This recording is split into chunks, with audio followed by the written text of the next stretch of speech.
Olá, pessoal. Bem-vindos a mais uma aula de matemática. O assunto que nós vamos conversar um pouquinho hoje é função afim. Para isso, a gente vai começar com um exemplo. Suponha que na cidade do Rio de Janeiro, a cobrança realizada pelo taxímetro seja feita da seguinte forma: R$ 5,00 a chamada bandeirada e R$ 1,50 o valor cobrado para cada quilômetro percorrido. Agora a gente vai tentar estabelecer como seria o total pago por um usuário, dependendo da quantidade de quilômetros percorridos, através de uma tabela. Para 1 quilômetro percorrido, o valor pago vai ser R$ 1,50 por este 1 quilômetro, mais R$ 5,00 da bandeirada, total R$ 6,50. 2 quilômetros percorridos, 2 vezes R$ 1,50 mais R$ 5,00, totalizando, portanto, R$ 8,00. O mesmo vale para 3 quilômetros percorridos, 3 vezes R$ 1,50 mais R$ 5,00, total de R$ 9,50. Se a gente continuar fazendo a mesma coisa e, por exemplo, perguntar quanto se pagaria por 11 quilômetros percorridos? 11 vezes R$ 1,50, mais R$ 5,00 fixos, da bandeirada, total de R$ 21,50. A pergunta que eu vou fazer para vocês agora é a seguinte: e se forem gastos R$ 27,50 em uma corrida? Quantos quilômetros percorridos foram? Pausa o vídeo e tenta responder essa pergunta. Eu posso tentar te ajudar escrevendo uma expressão que indica mais ou menos esse valor pago, que é uma quantidade desconhecida de quilômetros vezes 1,50, acrescida ainda dos R$ 5,00. Beleza? Vamos continuar. Eu vou tentar, então, construir com vocês um gráfico representando a situação anterior, para que daqui a pouco a gente possa tirar algumas conclusões. Por exemplo, para 1 quilômetro percorrido, a gente paga R$ 6,50, a gente já fez esse cálculo na tela anterior. 2 quilômetros, R$ 8,00, 3 quilômetros, R$ 9,50, 11 quilômetros, R$ 21,50. E a pergunta que eu fiz agora há pouco para você, digamos que foi uma pergunta invertida. R$ 27,50 pago por um usuário qualquer, quantos quilômetros foram percorridos? Se você parou e fez o cálculo na tela anterior, você deve ter encontrado o valor 15. Bem, reparem que de alguma forma esses pontos estavam alinhados e eu pude traçar ali por sobre eles uma reta. Mas eles não estão alinhados por uma pura coincidência. A gente vai tentar ver agora por que isso acontece. A justificativa para que estes pontos estejam alinhados é a chamada taxa de variação constante. Mas o que é isso? Bom, primeiramente eu vou pegar dois pontos conhecidos dessa reta e a partir destes dois pontos eu vou construir um triângulo, assim, da seguinte forma, dá uma olhadinha. Bem, a gente vai tomar aí esse segmento horizontal do triângulo que tem medida 2 unidades, por exemplo. 3 menos 1, 2, por quê? Porque ele começa no 1, vai até o 3, portanto ele mede 2 unidades. Eu vou chamar isso de variação horizontal ou ΔX. Eu vou fazer o mesmo nesse segmento vertical. Pode chamar isso de cateto vertical também, não tem problema. Ele tem medida que vai de 6,5 a 9,5, portanto 3 unidades. O que é a taxa de variação, então? É a razão entre esses dois valores, que nós chamamos de ΔY, que é o tamanho desse segmento vertical, sobre o ΔX. Fazendo os cálculos, a gente vai encontrar ali 1,5. Mas o que significa esse 1,5? Significa que, para cada unidade deslocada no eixo x, eu vario 1,5 unidade no eixo y. Vou tentar explicar de novo. Se eu me deslocar 1 unidade no meu eixo x, ou seja, no quilômetro percorrido, isso é refletido no meu eixo y em 1,5 unidade. Portanto, como foram deslocadas 2 unidades no eixo horizontal, foram deslocadas 3 unidades no eixo vertical. Vamos confirmar isso pegando agora um novo triângulo nessa mesma figura. Por exemplo, este. Bem, esse nosso cateto horizontal agora, ele varia do 3 até o 11. Então, ele tem um tamanho, um ΔX, de 8 unidades. Este outro lado vertical, que seria, no caso, então, o nosso ΔY, ele tem medida que vai de 9,5 a 21,5, portanto, ele mede 12 unidades. Se a gente quiser calcular a taxa de variação, então, quanto que eu me desloquei na horizontal e quanto que isso refletiu na vertical, reparem que ele dá os mesmos 1,5, ou seja, para cada unidade deslocada na horizontal, eu tive refletido no eixo vertical 1,5. Por isso, a taxa de variação ela é constante, ou seja, eu não tenho uma oscilação de pontos e os pontos estão na mesma direção. Daí, se a taxa de variação ela é constante, o gráfico da função é uma reta. E neste caso, a relação que há entre o valor pago e o deslocamento feito pelo táxi é de y igual a 1,5x mais 5. O que isso significa? O y é o valor pago e o x é a quantidade de quilômetros percorridos. Esse 1,5 nós vamos chamar de taxa de variação. E esse 5 nós vamos chamá-lo de coeficiente linear. Guardem bem esses nomes, pois nós vamos utilizá-los um pouco mais adiante.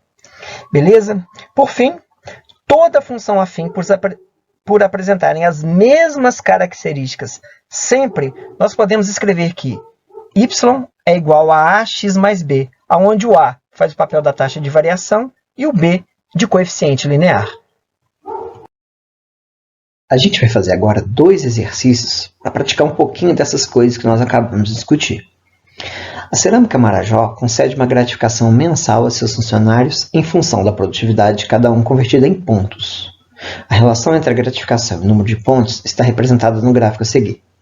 Observando que, entre 30 e 90 pontos, a variação da gratificação é proporcional à variação do número de pontos, aí eu faço 2 perguntas. Qual a gratificação recebida por um funcionário que obtiver 90 pontos e qual a função que relaciona o número de pontos com a gratificação. Observe esse gráfico, dá uma estudadinha nele, que a gente vai analisar na tela seguinte. Vamos lá?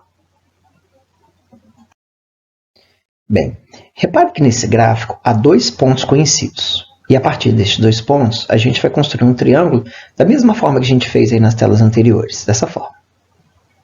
Bem, se eu perguntasse para você, qual é o valor do nosso ΔX?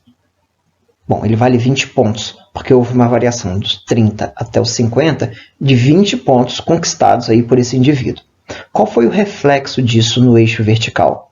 O reflexo disso foi de R$200, ou seja, se ele conquistou 20 pontos nessa situação, ele vai fazer jus a R$200 de gratificação. A pergunta foi, mas se ele fizer 90 pontos, qual será a gratificação? Repare que dos 50 até o 90 há um novo triângulo, né? Um novo ΔX de 40 pontos. Então talvez seja uma pergunta um pouco óbvia para vocês. Se em 20 pontos ele conquistou R$200, em 40 pontos ele vai conquistar, pausa o vídeo e responde a pergunta. R$400. Bem, então basta somar 400 ao 310 que nós vamos encontrar ali R$710 de gratificação. Repare que a gente conseguiu fazer esse cálculo sem nenhum tipo assim, de uma matemática muito rebuscada, né? Vamos dizer que é apenas por uma questão de lógica, né? Ou de proporcionalidade, a gente conseguiu responder a letra A. Então está aqui, a letra A gratificação do funcionário que obtiver 90 pontos é de R$710. Eu queria que você desse uma olhadinha para essa reta agora. E a gente vai definir essa reta como reta crescente. Por que ela é crescente? Porque à medida que aumenta o número de pontos, aumenta-se também a gratificação. Você pode perguntar assim, pô, mas isso não é normal? Não, neste exemplo é uma coisa muito óbvia. Mas no exemplo 2 a gente vai ver que isso não vai acontecer. Mas vamos continuar. Agora a gente tem que responder a letra B. Bom, qual função relaciona o número de pontos com a gratificação? Para isso, a gente tem que definir a taxa de variação e o coeficiente linear. A taxa de variação, eu acho que é uma das partes mais simples que tem. Por quê? Basta a gente pegar o ΔY e dividir pelo ΔX de um trecho qualquer do nosso gráfico. No caso aqui, eu peguei aqueles 2 pontos conhecidos, que é aquele pequeno cateto vertical e aquele pequeno cateto horizontal, que está ali naquele triângulo em amarelo. Bem, fazendo os cálculos ali, a gente vai encontrar 10 de taxa de variação. Observe os cálculos com calma. Agora, para a gente definir a função, a gente precisa definir também o coeficiente linear. Para quem não lembra o que é o coeficiente linear, aqui a gente vai fazer um esboço bastante bacana que vai dar uma fixada nesse conceito. Quer ver? Bem, primeiro a gente vai escrever aqui a forma geral de uma função afim. A gente vai pegar agora um ponto conhecido dessa função. O ponto que eu escolhi ali foi o ponto 30 e 110, o par ordenado, 30 e 110. E eu vou fazer as devidas substituições. Por exemplo, o 30 é o x, o 110 é o y. Então, ele vai entrar nos seus devidos lugares nessa fórmula. E o a, que é a nossa taxa de variação, eu também já tenho. Dá uma olhadinha, pausa o vídeo, busca cada uma dessas informações nessa substituição que a gente acabou de fazer. Então, se a gente realizar os cálculos, eu vou encontrar agora o meu coeficiente linear, que vale menos 190. Olha que interessante, presta atenção no gráfico e o que vai acontecer. Se a gente prolongar essa reta, ela vai tocar o eixo vertical que neste caso é a gratificação, se a gente quiser chamar de y, a compreensão ela é a mesma. Lá no menos 190, esse é o coeficiente linear, é o ponto onde a nossa reta ela toca o eixo vertical. Curioso isso, né? Faz todo sentido o nosso coeficiente linear valer um número negativo, porque pelo prolongamento dessa reta, a gente tinha uma expectativa que ele passasse realmente mais ou menos naquela região. Bem, agora para a gente responder a pergunta qual a função relaciona o número de pontos com a gratificação, a gente toma mais uma vez aquela máscara, né? Aquela forma geral da função afim e faz as seguintes substituições. Presta atenção nos destaques que nós vamos dar aqui para vocês. A taxa de variação e o coeficiente linear, que é aquele valor fixo. Basta fazer essas substituições, que nós temos aqui a função que relaciona número de pontos com gratificação. Agora a gente vai para o exercício 2. A tabela abaixo mostra a temperatura das águas do Oceano Atlântico ao nível do Equador, em função da profundidade. Admitindo que a variação da temperatura seja aproximadamente linear entre cada uma das medições feitas para a profundidade, ele pergunta: a temperatura é prevista para a profundidade de 45 metros, de quantos graus?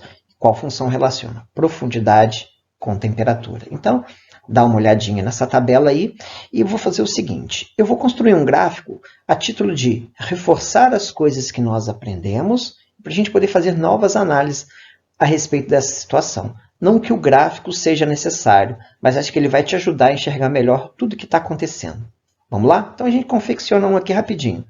Cria lá o eixo, onde nós vamos colocar profundidade e temperatura. Bom, o eixo vertical vai ser a temperatura, porque no eixo vertical nós colocamos o que nós chamamos de variável dependente. Quem depende de quem? A profundidade depende da temperatura ou a temperatura depende da profundidade? É a temperatura que depende da profundidade. Portanto, ela entra lá no nosso eixo vertical, o eixo Y.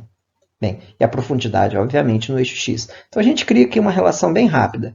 Com 20 metros de profundidade, a temperatura é de 15 graus, 35 metros de profundidade, a temperatura é de 9 graus. A gente pode ligar aqueles dois pontos e garantir que aquilo é uma reta, porque o enunciado também nos garantiu isso. E a gente pode estabelecer aqui a pergunta do problema, que é: para 45 metros, qual é a temperatura indicada? Porque foi essa pergunta que ele nos fez. Beleza? Então agora a gente vai tentar resolver isso juntos. Vamos lá? Bem, a gente está ficando fera nisso, né? Bem, a partir de dois pontos conhecidos, a gente vai construir aquele triângulo amarelo, que ele já é figura aí em praticamente todas as nossas telas. E se eu perguntar para você qual é o valor do nosso ΔX, a variação que houve do 20 até o 35 metros de profundidade foi de 15 metros. Qual o reflexo disso no eixo vertical? Portanto, qual é o nosso ΔY? Uma variação de menos 6 graus. A temperatura diminuiu. Bem, qual foi a pergunta do problema? E se nós avançarmos mais 10 metros lá para o fundo do mar? Qual vai ser a nova variação de temperatura? É muito provável que você não tenha essa resposta assim prontamente na ponta da língua, comparativamente ao exemplo anterior, porque lá a gente conseguiu de uma forma muito óbvia responder a pergunta que foi feita. Aqui não. Então a gente monta uma proporção, que vocês conhecem aí por regra de 3. Por exemplo, se em 15 metros houve uma variação de menos 6 graus, em 10 metros haverá uma variação de quantos graus? Eu chamei ali de T. Você pode multiplicar isso cruzado, resolver a continha que nós vamos encontrar 4 graus. Então, a gente vai substituir esse T aqui do nosso gráfico por menos 4. E você já consegue responder, então, qual é a temperatura quando a profundidade for de 45 metros. O resultado é 5. Então, a gente conseguiu, eu acredito também com uma certa tranquilidade, dizer qual a temperatura a 45 metros de profundidade. Observe novamente essa reta, porque ela difere um pouquinho do exemplo anterior. A gente vai batizar essa reta de decrescente. Também, diferentemente do exemplo anterior, o que a gente pode dizer sobre ela? À medida que a profundidade aumenta, a temperatura diminui. Por isso, ela é uma reta decrescente. Isso vai fazer uma pequena diferença na hora de calcularmos a nossa taxa de variação. Acompanhe comigo, então. Beleza? Letra B. Qual função relaciona profundidade e temperatura? Então, a gente precisa novamente fazer dois cálculos. Qual a taxa de variação e qual o coeficiente linear? A taxa de variação, vamos ver se você se lembra, é o ΔY sobre o ΔX. Reparem o seguinte, eu realizei os mesmos procedimentos anteriores. Eu peguei o valor do meu ΔY que vale 6, e o valor do meu ΔX, que vale 15. Recorre à figura, pausa o vídeo, se você achou muito rápida a informação que eu te dei. Só que ela tem um pequeno detalhe diferente do que nós fizemos até agora. Eu vou fazer um destaque com uma seta aqui embaixo para vocês, olha. É esse menos que eu coloquei aqui. Por que eu coloquei esse menos aqui? Porque a nossa função ela é decrescente. Então, todas as vezes que acontecer isso, você vai ter que se lembrar de acrescentar esse sinal, porque senão a gente vai chegar a um resultado equivocado. É o detalhe que faltava acrescentar em todas as coisas que nós discutimos até agora. Então, quando a função é decrescente, nós esperamos que a nossa taxa de variação ela seja um valor negativo. Então, fazendo as continhas aqui, a gente encontrou menos 0,4. Beleza, pessoal? Encerramos aqui a taxa de variação. Vamos para o coeficiente linear. A gente escreve aquela função geral, né, da função afim, aquela cara geral que ela tem, e escolhemos um ponto. O ponto que eu vou escolher está mais lá em cima. Dá uma olhadinha. Ó. Eu escolhi aquele ponto ali, que é o ponto 20 e 15. Perfeito? É o par ordenado 20 e 15. Portanto, eu tenho ali um x, um y, e a taxa de variação, que é o meu a, eu acabei de calcular. Faça essa substituição calmamente, pausa o vídeo se for preciso. Então, fazendo as substituições, olha o que nós teremos. Perfeito? Se a gente agora evoluir nesse cálculo, eu vou encontrar um b igual a 23. Vamos ver se esse 23 ele faz sentido? Dá uma olhada para o nosso gráfico ali em vermelho, né? Aquela reta vermelha. Ele corta o nosso y, o nosso eixo vertical, ou eixo das temperaturas, lá em cima. Vamos dizer assim, uma posição acima do 15. Esse número é o 23. Então, perfeitamente compatível também com o que nós esperávamos. Está aí mais uma oportunidade para você tentar memorizar qual a função, o papel do coeficiente linear em um gráfico. Então, de posse do coeficiente angular, que é a taxa de variação, e o coeficiente linear, agora a gente pode escrever a função que relaciona profundidade e temperatura. Basta, pela última vez, escrevemos aí a forma geral da função afim, fazer essas substituições, eu vou destacar novamente para vocês. Olha, a taxa de variação e o coeficiente linear. Fazendo as substituições, a gente vai encontrar isso daqui. Beleza? Pessoal, obrigado pela atenção, obrigado para quem conseguiu chegar até aqui e até a próxima.